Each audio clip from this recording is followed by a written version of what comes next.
गोटिए बहुत सुंदर जंगल थिला। एही जंगल रे छोटू शुआ और मीनू पक्षी और मुनि पक्षी मिसिकी रहुथिले।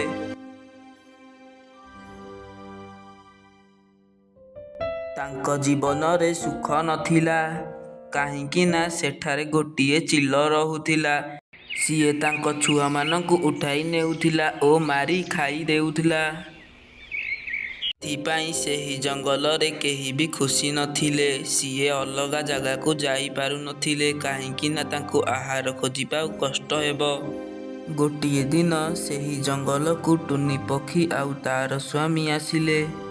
सेही दुई जन को देखि अन्य पक्षी माने बहुत खुशी हेले किंतु मने मने दुखी हेले जे तांकर जदि छुआ हेबो ताहाले चिल आसी तांको छुआ मानंकु उठाई नेबो। गोटिए दिन ता स्वामी आहार खोजिबा पाई बाहर को गला। टुनी पक्षी अन्य पक्षी मानंक सह कथा हेउथाए। सांग एठी तमे कौन पाई रहिबाकु आसीच? तम पाई ए जागा सुरक्षित नुहे काहींकि ना एठाकु गोटिए चिल आसे। सीए केतेबेले आसे केतेबेले जाए केही जानी पारंती नाही। ये आम छुआ मानंकु नेई जाए तमर हबाकु जाउथिबा छुआकु भी नेई जीव सेथिपाई तमे एठु चली जाओ। सेही दुई जण कथा हेउथिबा समय रे छोटू काऊ आसी तांको पाखरे पहुंचिला। हाँ सांग तम पाई ए जागा सुरक्षित नुहे एमिति रे आम छुआ मानंकु नेई जीवार दुखरे आमे दुखी अछु। टुनी तांको कथा शुणी भाबिबाकु लागिला आउ मन दुखरे घरकू भी गला। ता परदिन टुनी पक्षी डरी डरी छोटू घरकू गला। सीए देखिला जे छोटू ता घरे नाही। तापरे सीए मीनू पक्षी घरकू गला किंतु मीनू पक्षी भी घरे नथिला। सीए भाबिला कौन मु मो छुआकु हराई देवी। एमिति मने मने दुखी हेउथाए। हठात मुनि पक्षी ता पाखकू आसिला आउ कहिला कौन है सांग कौन पाई एते डरुच तमे? सांग आज मु गोटिए छुआकु जन्म देइछि किंतु काली सेही दुई जण पक्षी कहूथिले कि एठाकु गोटिए चिल आसुछि आउ छुआ मानंकु नेई जाउछि। मते बहुत डर लागुछि। मते मो छुआकु बंचाइबार अछि। मते किछि उपाय कुह। लागुछि दुई जण सांग आहार पाई बाहर को जाइछन्ति। सांग तमे जदि तम छुआकु बंचाइबाकु चाहुछ ताले तम अंडा कोठे लुचाई दियो। कोउठी केमिति लुचाइबी? एठु चल किछि दूर को जिबा सेठी पहाड़ रे किछि को पक्षीर बसारे रखिदेबा। आ हाँ एमिति की गोटिए बसा खोजिबा जोठी कि चिल आसी पारिबो नाही। आउ नेई कि सेठी तम अंडा रखिदेबा आउ सब दिन जाई अंडा को देखि पारिबा। हाँ बिल्कुल मो छुआ जीवनठु बड़ आउ किछि नाही। एहा भाबिकी टुनी आउ मुनि पहाड़ एरिया को चली गले। पहाड़ एरिया रे से एमितिका जगह खोजुथिले जे सेठाकु केही चिल आसी पारिबे नाही। କିଛି दूर गला परे तांकु एक खाली बसा देखा गला। खाली बसा देखी सीए ता अंडा सेठी रखिदेला। सीए भाबिला एई बसाटा पुराना होई जाइछि एठी केही रहु नथिबे। सीए ता अंडा रखी सेठारु चली आसिला। CA जाउथिबा बाटरे chill तांकु आसुथिबार देखागला। आउ सेही पक्षी दुई जण चिल पछे पछे गले। मु निजे मो हाथरे मो छुआकु मारी देली। मो छुआ मरिबार कारण हेउछि मु ये कौन करिदेली। मु सांग मु जानि नथिली एमिति किछि हेबो बोली मते क्षमा करि दियो। मु देखिली जे बसा बहुत पुराना होइथला। मु जानि नथिली जे एमिति किछि हेबो मते क्षमा करि दियो।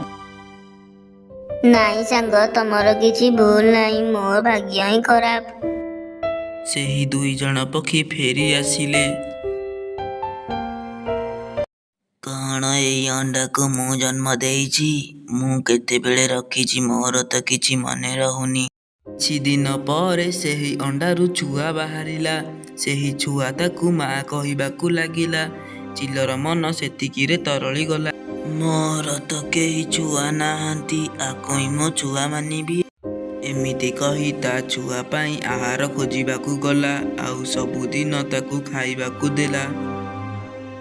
ଏବେ ସେହି ପକ୍ଷୀର ଡେଣା ବି ଆସିଗଲାଣି ଆଉ ସେ ଉଡ଼ିବାକୁ ଲାଗିଲାଣି। ଚିଲର ଦେହ ବହୁତ ଖରାପ ହେଲା। ପୁଅ, ମୁଁ କେତେ ଦିନଠୁ ଗୋଟିଏ କଥା ତୋ ପାଖରୁ ଲୁଚେଇ ରଖିଥିଲି। ମୁଁ ଜାଣିନଥିଲି ତୁମେ ଏଠାକୁ କେମିତି ଆସିଲ। ତମେ ମୋର ସନ୍ତାନ ନୁହେଁ। ତୁମ ମୁହଁରୁ ମୁଁ ମା ଶବ୍ଦ ଶୁଣି ତୁମକୁ ଆପଣେଇ ନେଇଥିଲି। ତମେ ଏବେ ବହୁତ ଛୋଟ ଅଛ। ତୁମକୁ କହୁଥିଲ କେତେବେଳେ ବି ଆସି ଖାଇଦେଇ। ତମ ରୂପରେଖାରୁ ଜଣା ପଡୁଛି ଯେ ତମେ କାହା ଛୁଆ। ସିଏ ତାକୁ ତା ମାର ଠିକଣା ଦେଲା ଆଉ ତା ମା ପାଖକୁ ଯିବାକୁ କହିଲା। ମା, ତମ ବିନା ମୁଁ ଆଉ କାହାକୁ ଜାଣି ନାହିଁ। ତମେ ହିଁ ମୋ ମା। ତୁମକୁ ମୁଁ ଛାଡ଼ି କୁଆଡ଼େ ଯାଇପାରିବିନି। ଚିଲ ତାକୁ ବାରମ୍ବାର କହିବାରୁ ଚିଲ ତାକୁ ଦେଇଥିବା ଠିକଣା ଜାଗାକୁ ଗଲା। ରାସ୍ତାରେ ଯାଉ ଯାଉ ତାକୁ ଛୋଟୁ କାଉ ଦେଖାଗଲା। କଣ ତମେ ମୋ ମା? ତମ ରୂପରେଖାରୁ ଜଣା ପଡୁଛି ଯେ ତମେ ଟୁନିର ଛୁଆ। ଚାଲ, ମୁଁ ତୁମକୁ ତା ପାଖକୁ ନେଇଯିବି। ଏମିତି କହି ଛୋଟୁ କାଉ ଟୁନି ପାଖକୁ ନେଲା।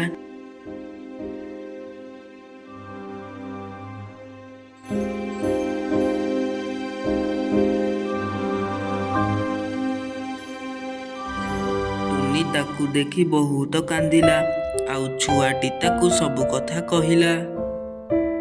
ଟୁନି ପକ୍ଷୀ ସବୁ କଥା ଶୁଣି ଦୁଃଖୀ ହେଲା ଆଉ ଚିଲ ପାଖକୁ ଗଲା। ଚିଲ ତାର ଶେଷ ନିଶ୍ୱାସ ନେଲା। ଆମ ଭିଡ଼ିଓ ଦେଖୁଛନ୍ତି ହେଲେ ଲାଇକ୍, ସେୟାର, ସବସ୍କ୍ରାଇବ୍ ବିଲକୁଲ ବି କରୁନାହାନ୍ତି। ତ ଜଲ୍ଦି ଜଲ୍ଦି ଆମ ଚ୍ୟାନେଲକୁ ଲାଇକ୍, ସେୟାର, ସବସ୍କ୍ରାଇବ୍ କରିଦିଅନ୍ତୁ। ନହେଲେ ନୂଆ ନୂଆ ଭିଡ଼ିଓ ଆସିଲେ ଆପଣ ଦେଖିବେ କେମିତି। ତ ଜଲ୍ଦି ଜଲ୍ଦି ଆମ ଚ୍ୟାନେଲକୁ ଲାଇକ୍, ସେୟାର, ସବସ୍କ୍ରାଇବ୍ କରିଦିଅନ୍ତୁ।